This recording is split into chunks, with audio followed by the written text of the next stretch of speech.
Hello everyone, welcome to mind boosting classes. इस video में हम कक्षा 7 हिंदी की पाठ्यपुस्तक से पाठ 3 हिमालय की बेटियां के प्रश्न उत्तर देखने वाले हैं।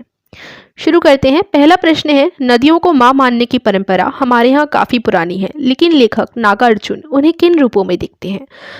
तो उत्तर हो जाएगा, नदियों को मां मानने की परंपरा भारतीय संस्कृति में अत्यंत पुरानी है। नदियों को माँ का स्वरूप माना गया है। नदियाँ अपने जल से माँ के समान हमारा पालन पोषण करती हैं, हमारे खेतों को सींचती हैं, लेकिन लेखक नागार्जुन ने उन्हें बेटी, प्रेयसी व बहन के रूपों में भी देखते हैं। लेखक नागार्जुन ने उन्हें कैसे देखा? उन्हें बेटी के रूप में, प्रेयसी, बहन, इन सब के रूप में देखा। सिंधु और ब्रह्मपुत्र की क्या विशेषताएं बताई गई हैं? उत्तर हो जाएगा, सिंधु और ब्रह्मपुत्र हिमालय की दो ऐसी नदियां हैं जिन्हें ऐतिहासिकता एवं महत्व के आधार पर पुल्लिंग रूप में नद भी कहा गया है। इन्हीं दो नदियों में सारी नदियों का संगम भी होता है। प्राकृतिक और भौगोलिक दृष्टि से भी इनकी महत्ता है। कहा जाता है कि ये दो ऐसी नदियां हैं जो दयालु हिमालय के पिघले हुए दिल की एक एक बूंद से निर्मित हुई हैं।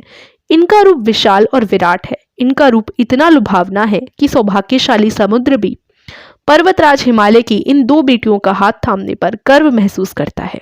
ये उत्तर है। प्रश्न 3, काका कालेलकर ने नदियों को लोक माता क्यों कहा? उत्तर हो जाएगा, नदियां युगों युगों से मानव जीवन के लिए कल्याणकारी रही हैं। ये युगों से एक माँ की तरह हमारा भरण पोषण करती हैं। इनका जल भूमि की उर्वरा शक्ति को बढ़ाने में विशेष भूमिका निभाता है। जो इनका जल है वो भूमि की उर्वरा शक्ति को बढ़ाने में विशेष भूमिका निभाता है। इसलिए नदियां माता के समान पूजनीय, पवित्र एवं कल्याणकारी हैं। मानव नदी को दूषित करने के कोई कसर नहीं छोड़ता, परंतु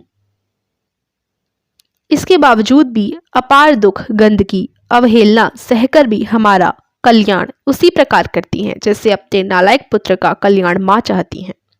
अतः काका कालेलकर ने नदियों को माँ के समान विशेषताओं के कारण उन्हें लोक माता का दर्जा दिया है। प्रश्न 4, हिमालय की यात्रा में लेखक ने किन किन की प्रशंसा की है?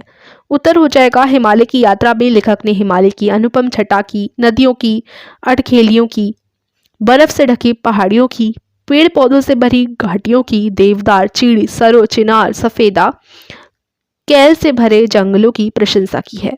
प्रश्न 5, यह लेख 1947 में लिखा गया था। तब से हिमालय से निकलने वाली नदियों में क्या क्या बदलाव आए हैं?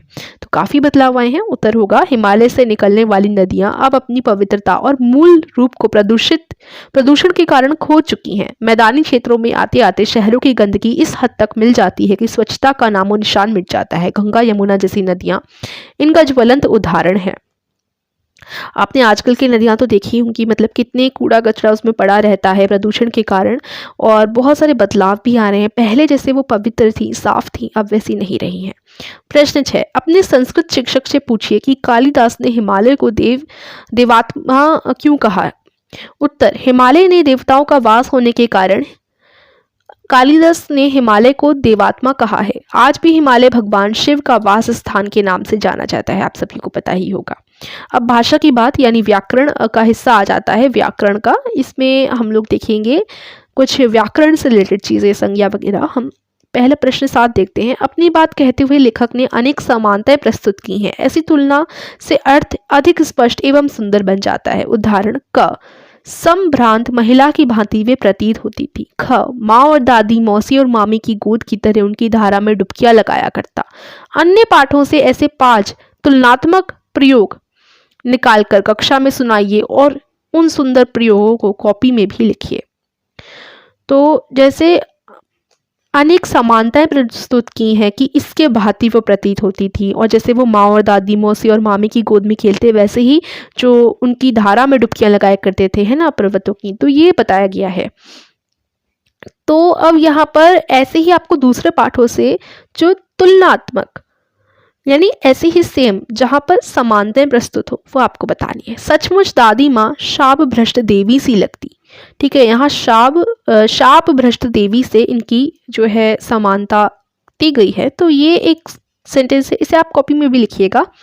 तो ये आपका जो पाठ है दादी माँ से लिया गया है। बच्चे ऐसे सुंदर जैसे सोने के सजीव खिलौने।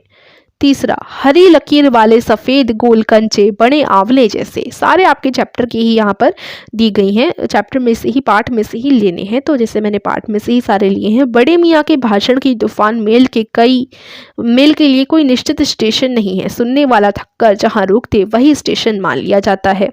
पांचवा, संध्या को स्वप्न की भांति गुजार देते थे, स्वप्न यानी सपने की भांति। आठवां प्रश्न है, निर्जीव वस्तुओं को मानव संबंधी नाम देने से निर्जीव वस्तुएं भी मानव जीवित हो उठती हैं, लेकिन लेखक इस पाठ में कई स्थानों पर ऐसे प्रयोग किए हैं जैसे क, परंतु इस बार जब मैं हिमालय के कंधे पर चढ़ा तो वे कुछ और रूपों में सामने था। ख, काका कालेलकर ने नदियों को लोक माता कहा है। ठीक है, तो यानी यहाँ पर जो निर्जीव चीजें हैं उनको मानव संबंधी नाम देने से ऐसा लगता है कि वो भी जीवित हो गई। तो ऐसे ही आपको पाठ में इसी तरीके के उदाहरण ढूंढने हैं। जैसे पहला, नदियां सम्राट महिला की भांति प्रतीत होती थी। यहाँ पर जो है उन्हें सम्रांत महिला यानी एक जीव, ये तो जीव है, जीवित है ना, और नदियां निर्जीव है, तो मतलब जीवित के साथ मानव संबंधी महिला यहाँ दिए गई है ना। तो इंसान से इसको कंपेयर एक तरीके से किया गया है। ठीक है। दूसरा, चेतना की हिमालय की गोद में बच्चियां बनकर ये कैसे खेला करती हैं। तीसरा, हिमालय को ससुर और समुद्र को दामाद कहने में कुछ झिझक नहीं होती थी। चौथा, बूढ़ा हिमालय अपनी इन बेटियों के लिए कितना सिर धुनता होगा। उसके बाद 9वां प्रश्न, पिछली कक्षा में आप विशेषण और उसके भेदों से परिचय प्राप्त कर चुके हैं। नीचे दी गए विशेषण और विशेष्य संज्ञा का मिलान कीजिए।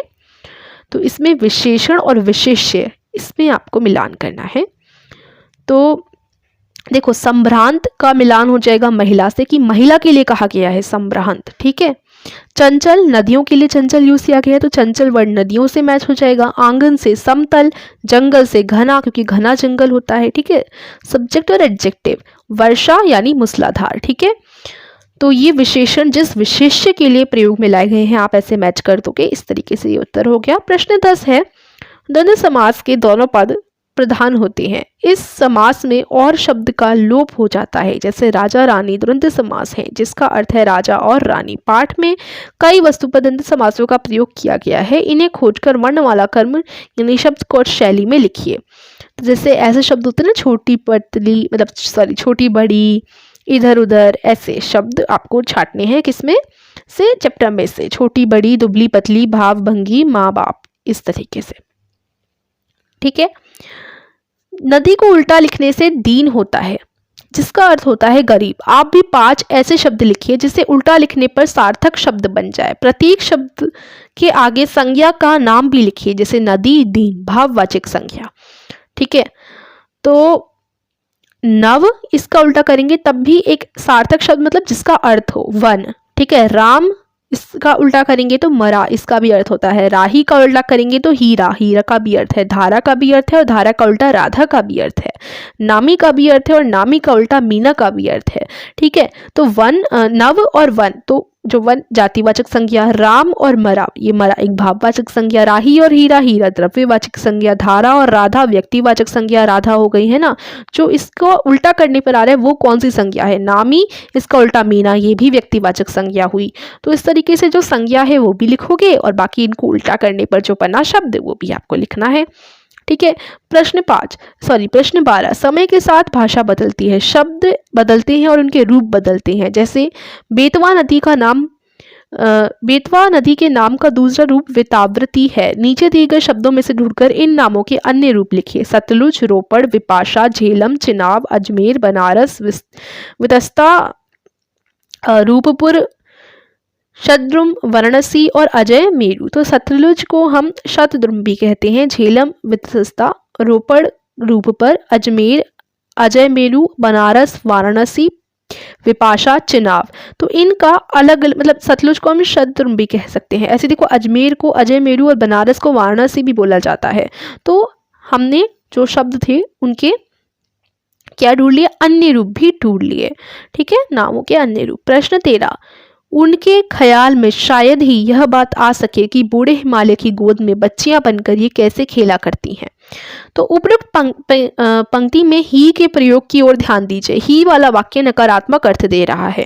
देखो, शायद ही यह बात आ सके, यानी ना आ सकेगी, शायद ही आए, तो ये नकारात्मक यानी नेगेटिव सेंटेंस दे रहा है ना, नेगेटिव नकारात्मक अर्थ दे रहा है, सकारात्मक नहीं दे रहा, आ नहीं पाएगी उनके में, शायद ही आ सके। इसलिए ही वाले वाक्य में कही गई बात को हम ऐसे भी कह सकते हैं, उनके ख्याल में शायद यह बात न आ सके, क्योंकि मतलब तो यही है, शायद ही यह बात आ सके या शायद ना आ सके, है ना। इसी प्रकार नकारात्मक प्रश्नवाचक वाक्य कई बार नहीं के अर्थ में इस्तेमाल नहीं होते हैं। जैसे महात्मा गांधी को कौन ही जानता, तो इसमें ये नकारात्मक प्रश्नवाचक शब्द मतलब वाक्य है, लेकिन ये नहीं के रूप में मतलब प्रयोग नहीं हो रहा।